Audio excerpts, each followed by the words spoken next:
Denmark کے ہزاروں شہریوں نے ہفتے کے روز سڑکوں پر نکل کر امریکہ کے خلاف احتجاج کیا ہے تاکہ وہ گرین لینڈ پر امریکی قبضے کے حوالے سے صدر ٹرمپ کے عزائم پر اپنا غم و غصہ ظاہر کر سکیں۔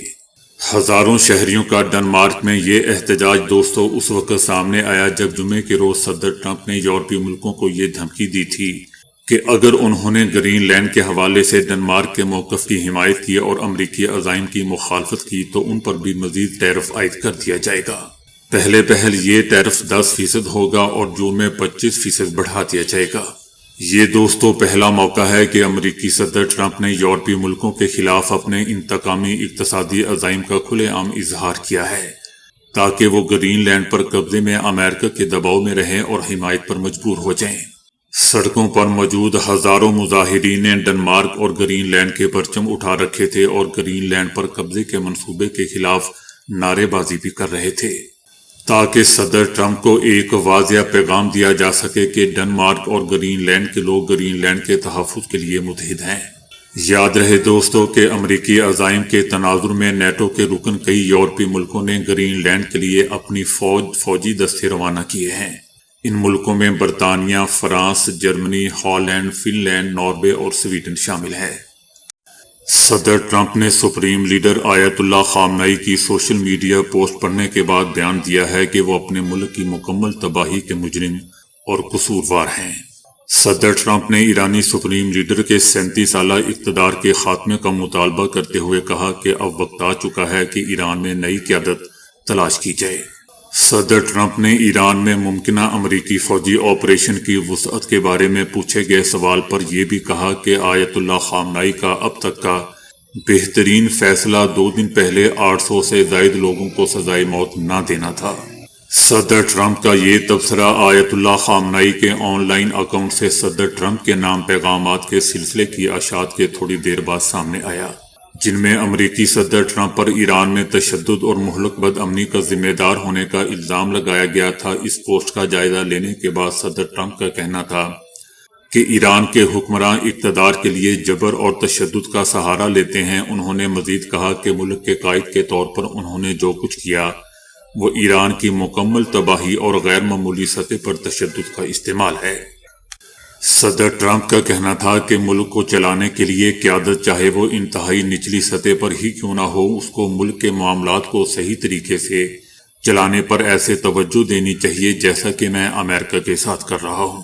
ان کا کہنا تھا کہ نہ کہ کنٹرول برقرار رکھنے کے لیے ہزاروں لوگوں کو مار دینا چاہیے۔ صدر ٹرمپ کا کہنا تھا کہ قیادت احترام پر مبنی ہوتی ہے، خوف اور موت پر نہیں۔ صدر ٹرمپ نے ذاتی سطح پر مزید آگے بڑھے اور علی خامنئی اور ایرانی نظام حکومت کی شدید مذمت کی۔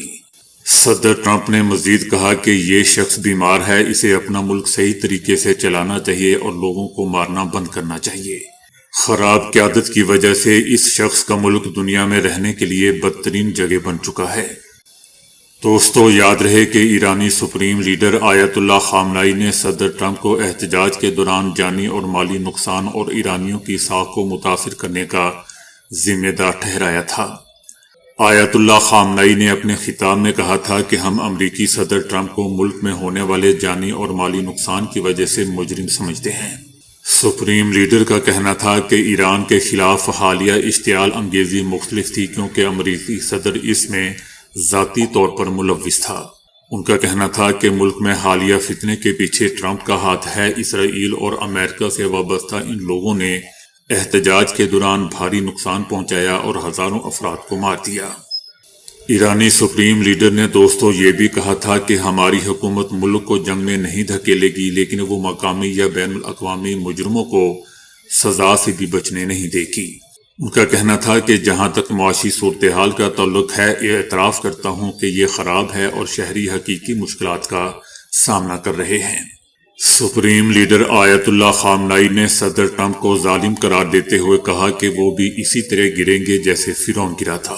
دوستو سپریم لیڈر آیت اللہ خامنئی کا یہ بیان اس وقت سامنے آیا جب امریکی صدر نے گزشتہ چند دنوں میں کئی بار ایران کے خلاف فوجی آپریشن استعمال کرنے کا اشارہ دیا تھا اور خطے کی طرف طیارہ بردار بحری جہاز اور جنگی بیڑے روانہ کر دیے تھے۔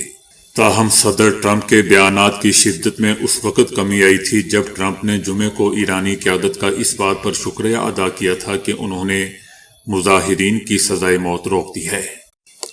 اسرائیلی وزیر اعظم نیتن یاہو نے کہا ہے کہ پیس کانفرنس سے وابستہ غزہ کے لیے خصوصی ایگزیکٹو کمیٹی کی تشکیل کا اعلان اسرائیل کے ساتھ کسی ہم آہنگی کے بغیر کیا گیا ہے۔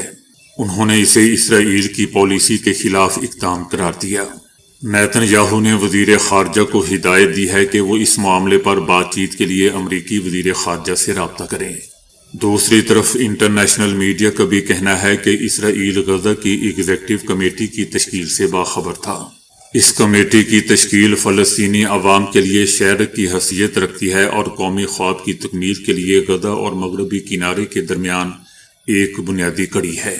یہ کمیٹی 15 پیشہ ور تکنیکی اور معتدل فلسطینی شخصیات پر مشتمل ہے، اور یہ بھی کہا جا رہا ہے کہ یہ شخصیات سیاسی گروہ بندیوں سے دور رہ کر پٹی کے اندر ترقیاتی، امدادی اور انسانی کاموں کا طویل تجربہ رکھتی ہے۔ دوستو، یہ بھی بتایا جا رہا ہے کہ یہ کمیٹی مکمل طور پر غزہ کی تعمیر نو کے اس مصری منصوبے کے تحت کام کرے گی جس کی عرب لیگ، اسلامی ممالک اور یورپی یونین نے حمایت کی تھی۔